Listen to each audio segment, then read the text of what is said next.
All right, good to go. Yeah, am I? Let's do it. I'll do the intro. Mate, Assuming you rocking the intro.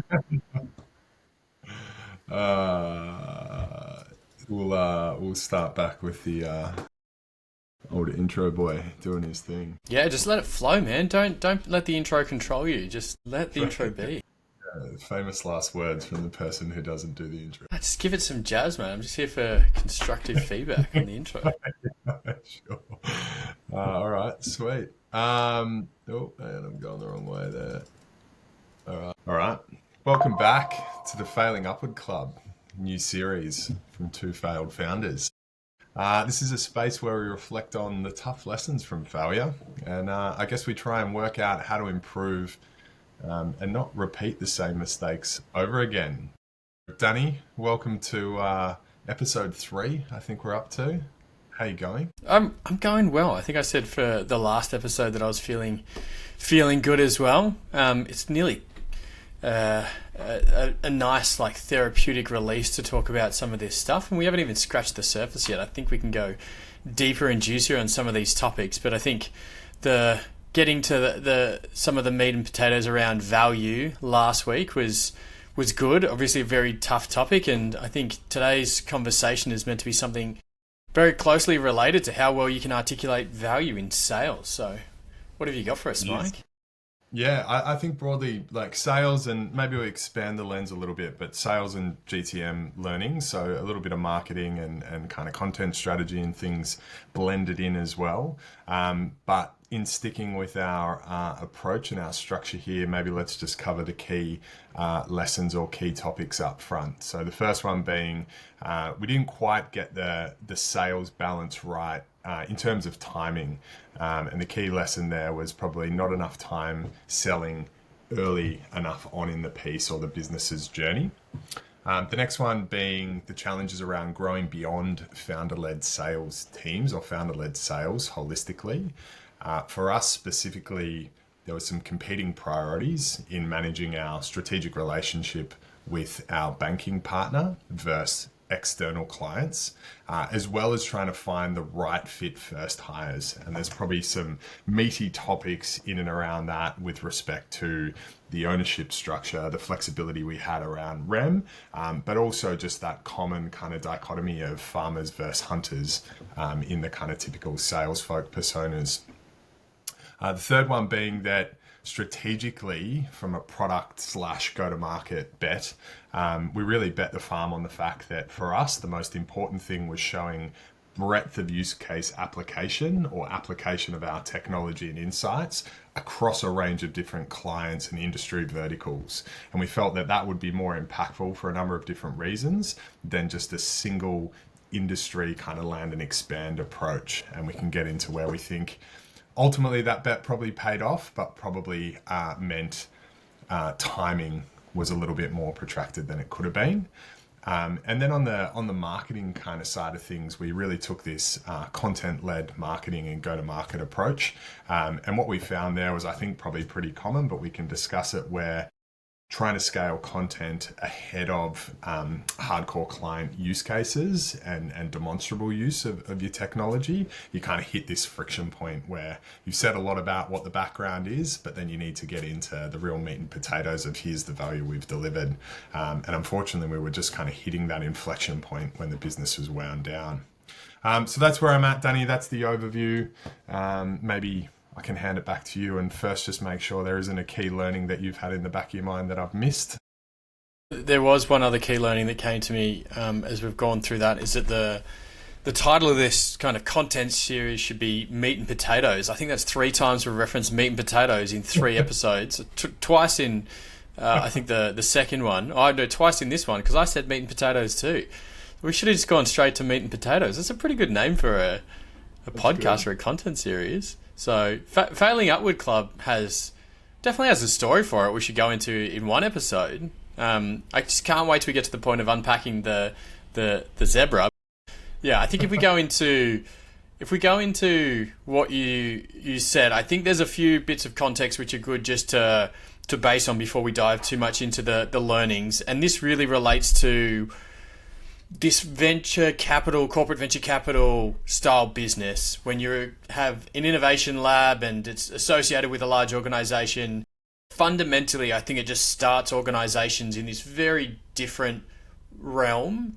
Like, I think anyone who's doing this classic startup would be going out and selling way more because, if you're bootstrapping a startup from the idea, it's like your completely financial well-being is on the line to see if you can sell this. Like, you need full traction, you need to go out there, you need to make sure you can do it. Whereas the first sell we had was actually inside the bank to get this up and running and to get this as a concept and to get this funded as a business.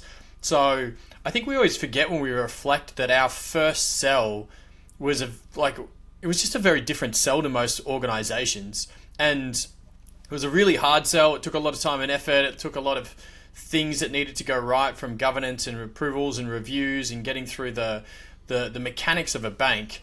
And that's just kind of this anchor condition that happened for our business. It is very unique. Unique for anyone who's come from this innovation style path. But what it meant that the on-flow just put us into a very different selling space. So we had already made our big anchor sell, and then we went about trying to deliver for that client and start to build it out.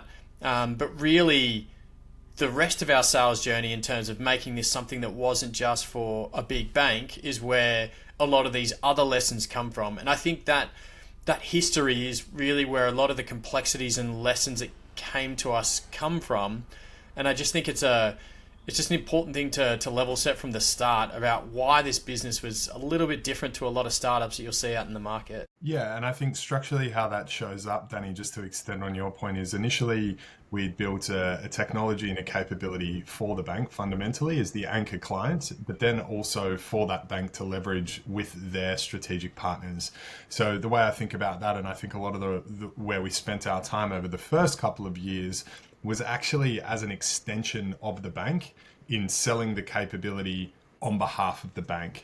And naturally, because we kind of had our banking hats on still at that point in time, the model was very much create a perfectly finished, fully enterprise, robust product, sell it to internal stakeholders, build confidence, almost ask for permission, and then go and take it to market and represent the broader bank on behalf of the strategic partnership we had.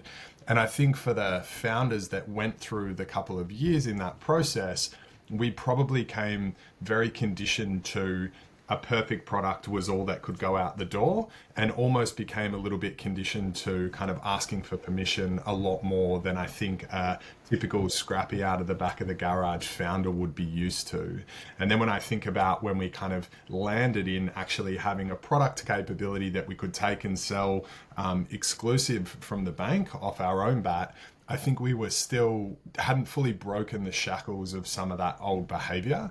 And there's a quote that I came back to the other day, actually, that I'd sort of forgotten about. And it's from Reid Hoffman, the founder of LinkedIn, where he states that, you know, if you're not embarrassed by the first version of your product that goes into market, you've launched it too late. And again, I think that's one of those kind of common sayings, and whether that's a reality or not, when you're actually selling enterprise SaaS and you've got to go through all these security and governance kind of hurdles to get it live, there's probably, you know, is that ever true? Maybe. But I do think in our case, there's an element of when we had a standalone product, we're going to market selling to customers outside of the banking ecosystem, we were very much always of the mindset of there's more we can do to the product to make it perfect before we go and launch. And I just wonder whether, you know, we could have had that more hardcore, as you said, bootstrap mentality of like, let's just get it out there, let's build it on the fly.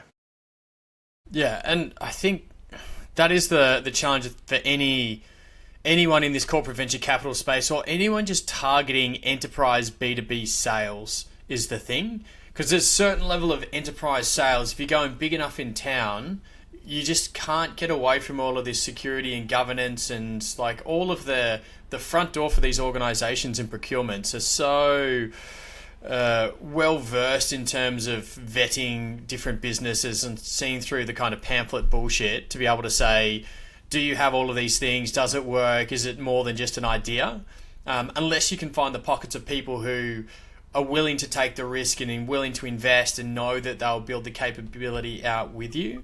So I think it is an easy one to say for us. We didn't have enough wide market testing in the early days to really guide to say this is a product that people need right now. And I think these themes come out in a few other aspects we'll touch on in terms of the technology, and we said a little bit with value and thinking about things like the product.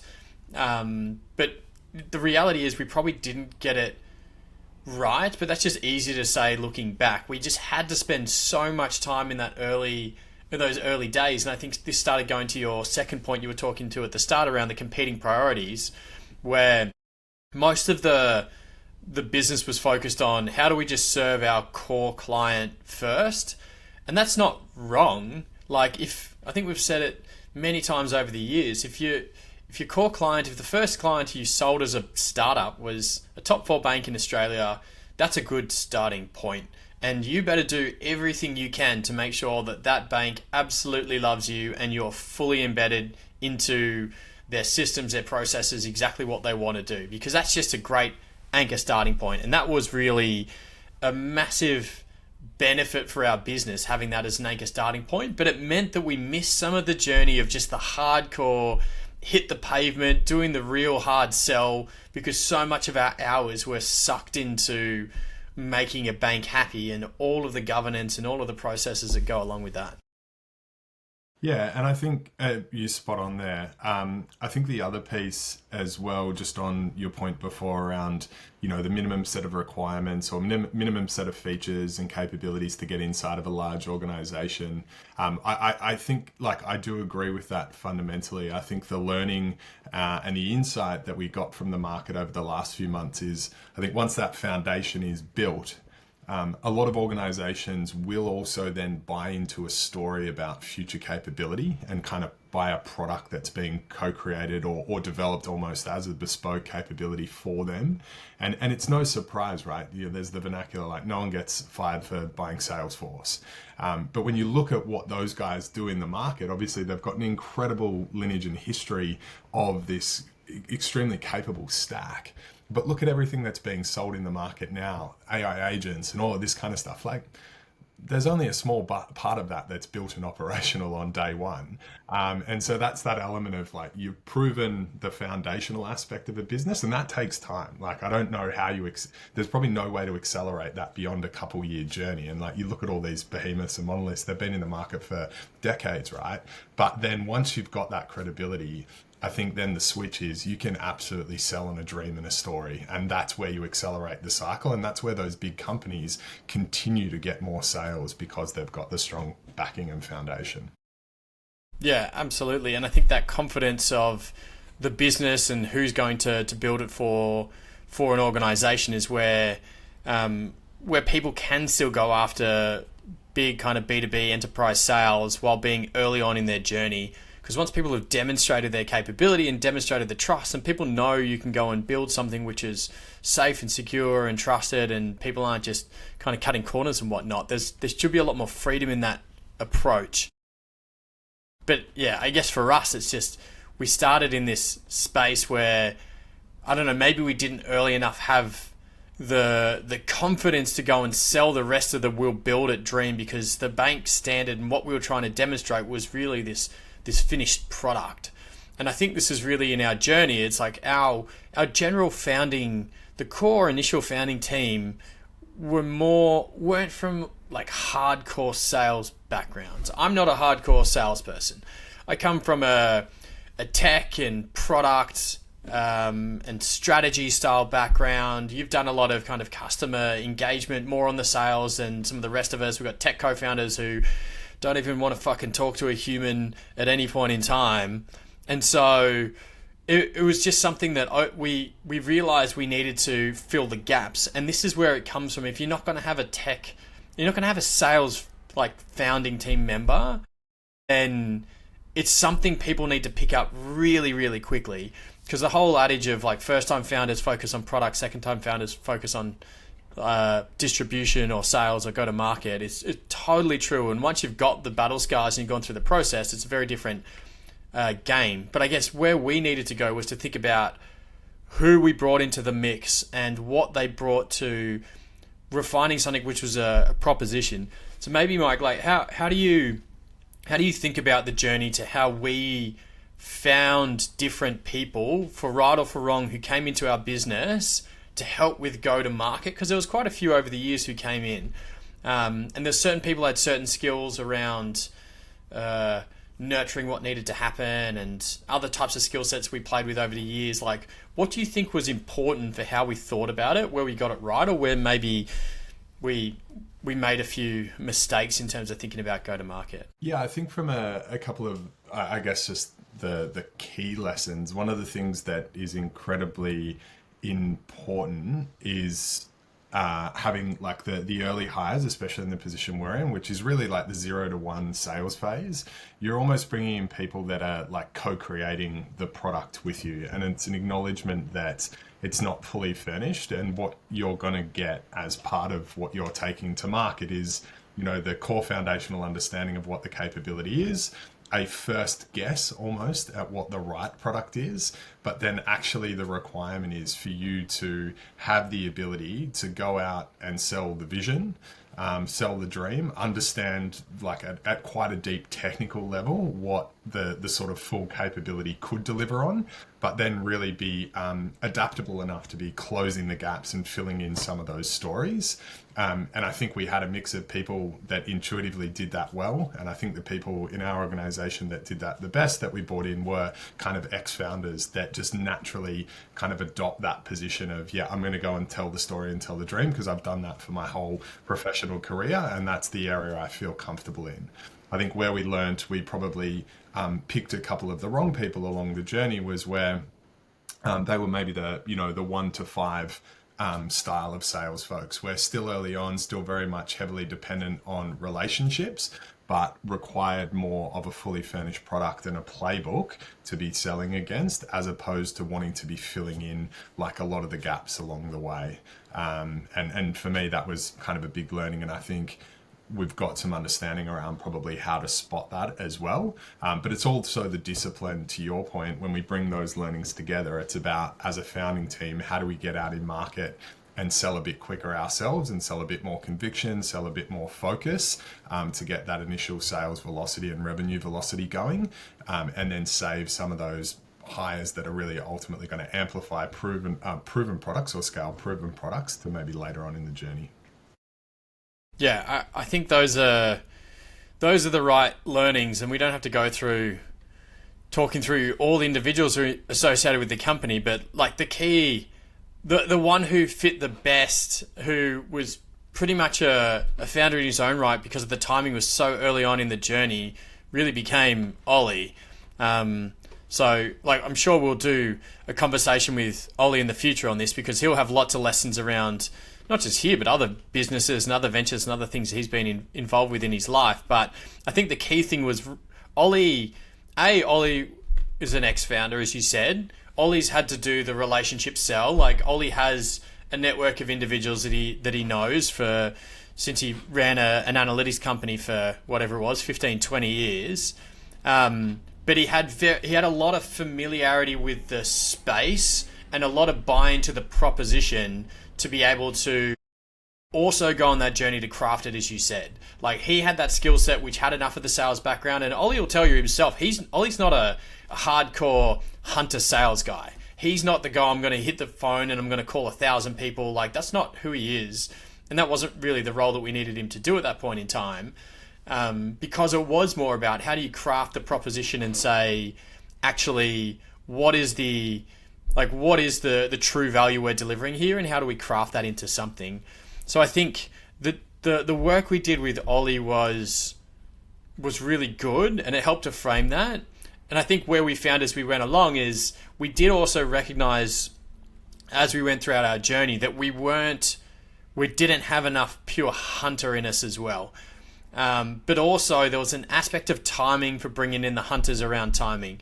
And this, again, I'm sure everyone's got their own methodologies and everyone's got their own approach.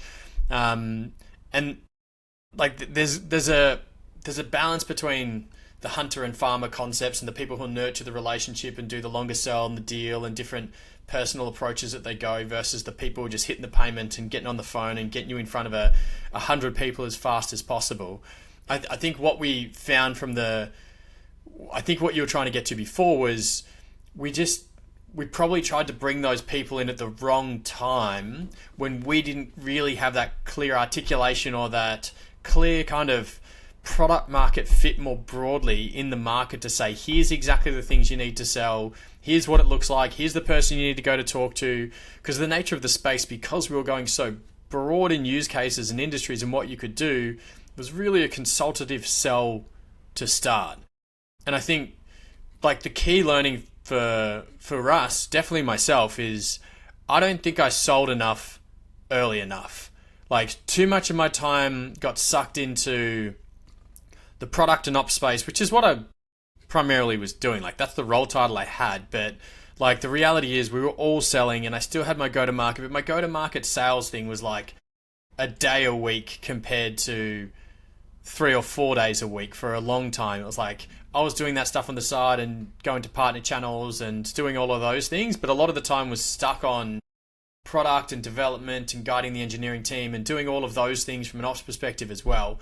And like yes, we got to a point where that was a little bit more stable and I could kind of pivot the focus, but I think I personally probably needed to pivot the focus way earlier. And that importance of just going super hard at sales and super hard at outgoing conversations, like you'll learn the rest of like, we'll build whatever we need to build and find the time to do it, but don't sacrifice the time on sales in those early days, particularly for those other things that aren't bringing in revenue for the business. Yeah, and I think one of the things on reflection that I probably struggled with as well, or have learnt from, was I think one of the things you anticipate being easy and sort of an unfair advantage if you're kind of an experienced founder or you've got experience beyond the organization, is like being able to leverage your personal network to go and make early sales.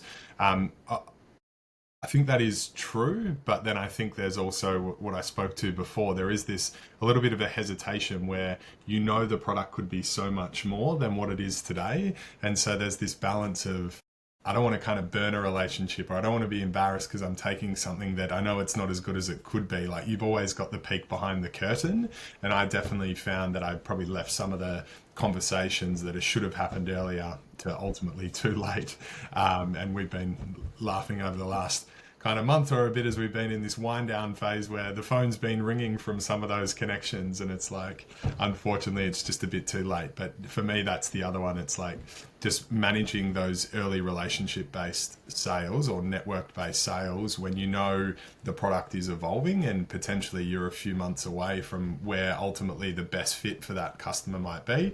But it's never too early to start the conversation and start the journey of sales, because as we also learned, enterprise sales takes a long time. Yeah, that should have been the first thing on your list, man. Enterprise sales it's a grind. But I think, and it's a good one just to go to quickly. Like enterprise sales though, this like the farmer approach is so true in enterprise sales. And so much of enterprise sales, like you were trying to hit people and find them in this perfect moment where they've got the problem and they've got the money and they just happen to be there and they say, yeah, we're going to buy, and you get something reasonably quickly. But all of our fastest sales happened really slowly. And what I mean by that is some of them were conversations we kicked off like a year before that. And we were talking to people and it was kind of going, and then it might get to a period where we didn't talk to someone for 3, 4, 5, 6 months. And then all of a sudden, within like 4 weeks, we've made a sale.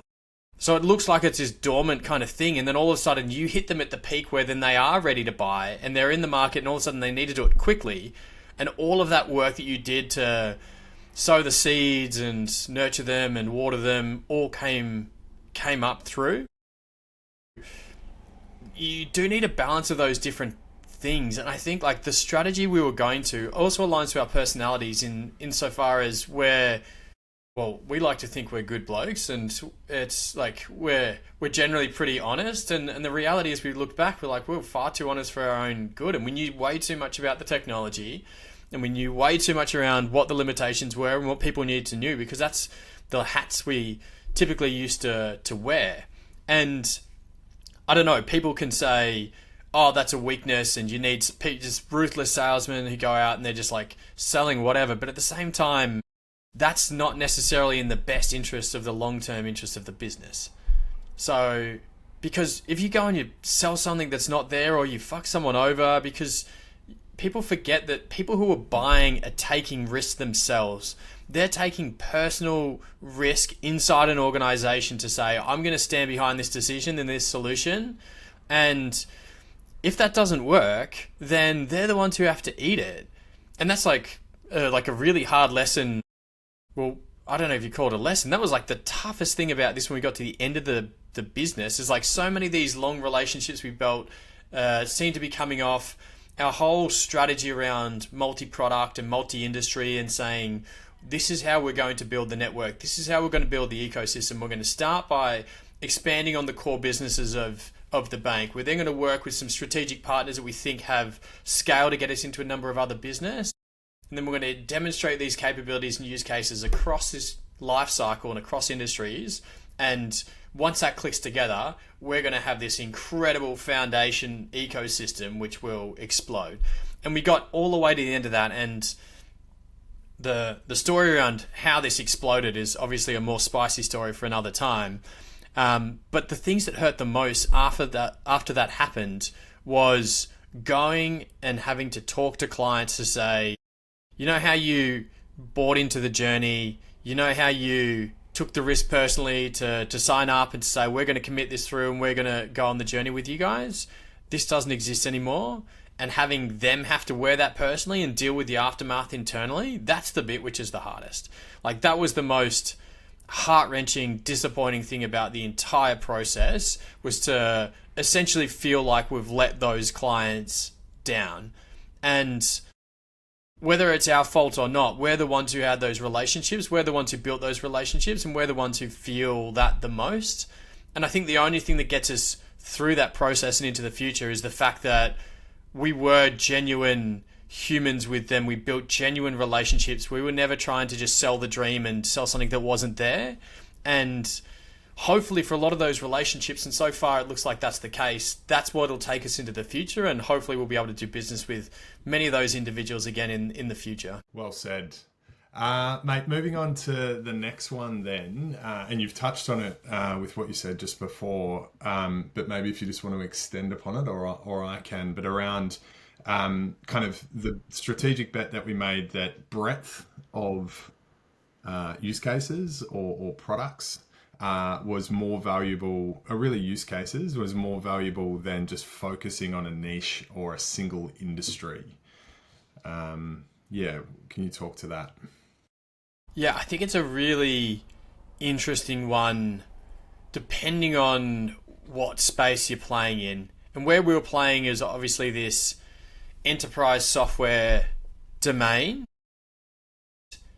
The reality is, like, I get all of the concepts around find a niche and just focus in one area and just hit it hard. And to an extent, we weren't trying to not do that. We just didn't know, we hadn't come across what that thing was. And we knew we could serve a whole lot of different people. And we knew we could serve a whole lot of different use cases with the same underlying technology without major change. And we could build and we could adapt from that point. So I think we had the freedom to do that. And that's probably a key thing here. If you've got the freedom to not have to build or change dramatically what you do, it's more about the context and how you're framing it and who you're talking to. I think that's what gave us the freedom to do that.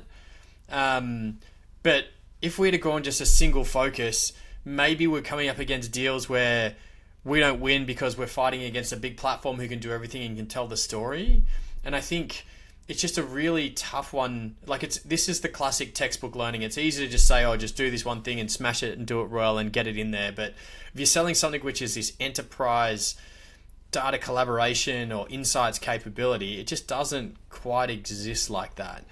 And I think having the courage and the vision to say, no, we can go and do this. And it was a very deliberate choice for us. And Ollie, particularly helping to drive our go-to-market, was very vocal in having that to say, we can go in there and we can demonstrate we've sold products across multiple different categories / industries with multiple use cases and you can demonstrate you can do that again, that's the story that gets you on the path to growth.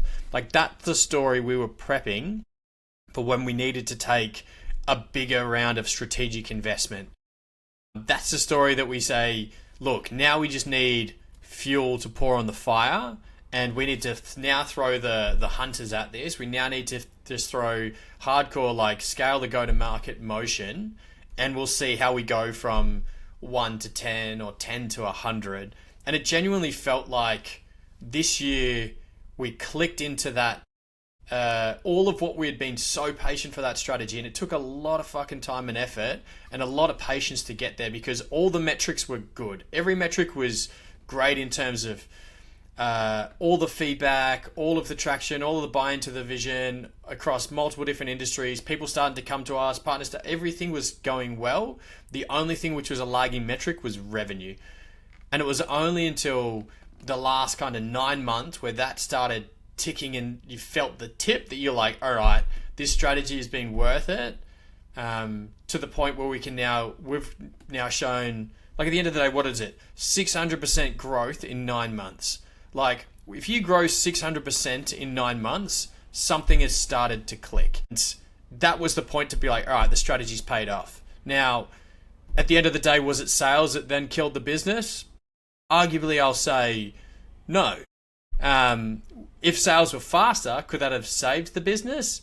Potentially. But some of the things that we ultimately, like, fell for, and not fell for in terms of we made a mistake there, but what killed the business was a very different story. It was to do with structure, it was to do with ownership, and that's a bigger story for another day. But the sales journey, if it was faster, could it save you? Sure, because you're getting to cash flow, you're losing the dependency, and the reality is, at the end of the day, you got to look back and say, we weren't at the point where we're cash flow positive and we were fully in control of our own destination. So there is some responsibility you've got to wear onto that. But to see the growth that much in that amount of time, and getting to a point where you're like, all right, full traction is here, lift off is here. Like, there was a lot to saying you can go to this multi-industry, multi-product strategy if you have the right business and product that you're selling. Well, and if committed capital remains committed, I think is the other important part as well, right? But hey, that's a story for another. That's a story for another day.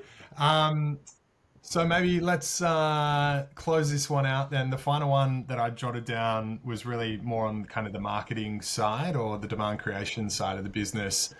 Strategy that we'd employed looking across, the seas at some of the leaders in this space was really around kind of the content-led marketing, which I think ultimately started to pay off for us. As you mentioned, the way it pays off is that, long-term conversations, start to bear the fruits of the labor. There's a familiarity in the industry. There's points of views that are being shared that you just never know where they're going to land. I think the one thing that is really hard in the content, especially when you're trying to kind of sell a narrative of growth, maybe before the growth is really started landing, is not having those value stories or the client use cases that you could talk to in earnest as early on as you'd probably like to. I don't know. It's not really kind of I don't have a learning around. Yeah, well, I think the lesson though for us in that space was, again, probably just around timing. It just took us, even when we had the concepts of what we wanted to do for that, we were just like, we never had that full foot to the floor, like hitting the gas in terms of content and marketing and really going out there hard. And again, some of that comes until you want here's the use cases, here's the product, here's what we're really going to go hard at.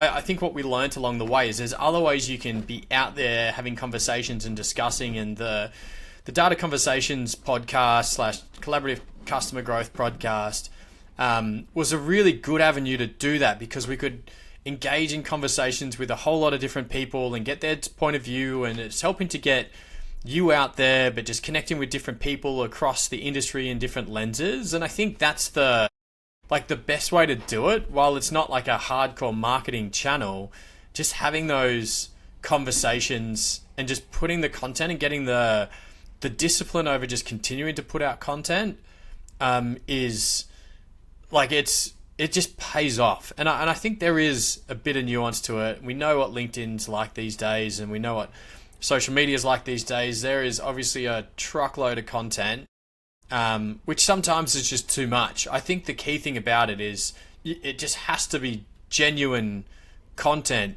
You can't just be pumping out content for the sake of it as much. It's like you've got to find the content in the space where you're genuine, and as you. Like, it's easy just to get the Gen AI engines just to be pumping out here's a little like article or here's something else to do, but it's just so easy to see through. And I think having the ability to express yourself as who you are and try to be out there as much as you can is just something which, again, isn't easy for a lot of people. It's not necessarily easy for us.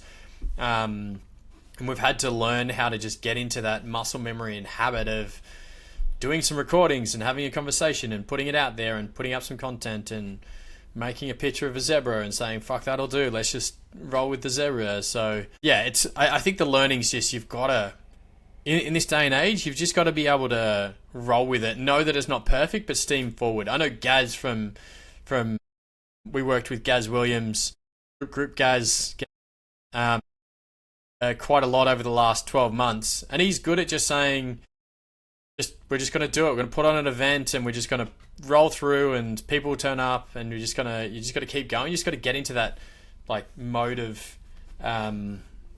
getting out there and doing events and doing content. Gaz is someone who we will have on this. I haven't fully spoken to him to promise, but I'm sure I can publicly promise that Gaz will make an appearance, because part of his fuck up nights from the past and all the stories of those is a big kind of influence on us even starting this initiative in the first place. So I have to bring back the fuck up nights with the Failing Upwards Club. See ya.